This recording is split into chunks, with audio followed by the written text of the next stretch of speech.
Biggest toll for IDF since the October 7 attack. 11 IDF soldiers martyred in a single day. Rafah onslaught worsens as Israel recalibrates. 11 IDF soldiers were laid to rest on Sunday, 16th of June 2024 after they were killed in separate incidents during the ongoing fighting in the Gaza Strip over the weekend. The majority of the fallen soldiers belong to the Combat Engineering Corps' 601st Battalion, and they lost their life in a deadly blast in Rafah, southern Gaza on Saturday morning.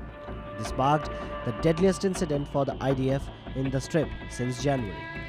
Among the soldiers buried on Sunday was Captain Wasim Mahmoud, a 23-year-old Druze soldier from Beit Jan.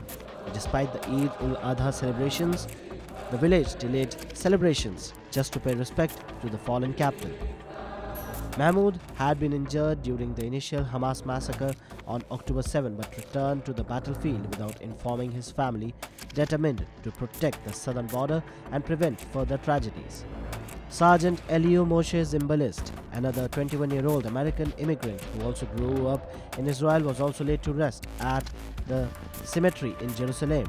His father Simi also delivered an emotional eulogy expressing the family's profound grief and disbelief at burying their son instead of the other way around.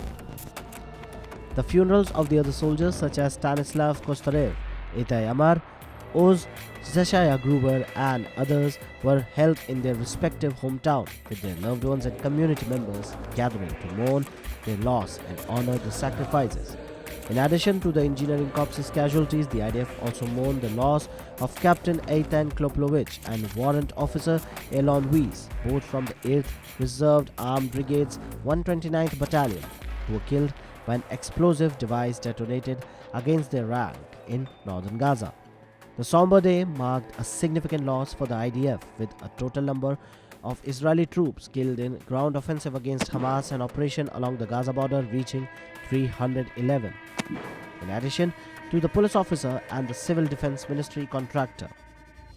Despite this, Israel has decided to continue the war operation to eradicate Hamas. Earlier, the armed wing of Hamas said that fighters had ambushed an armored personnel carrier, killing and wounding a number of Israeli soldiers in the Tel ul-Sultan area of west of Rafah, where Israeli forces have been advancing for the week.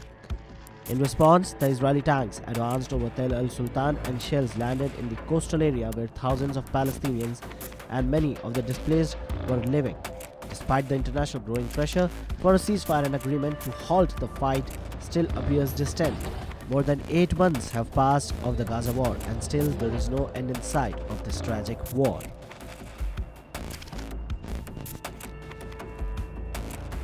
Subscribe to Oneindia channel and never miss an update.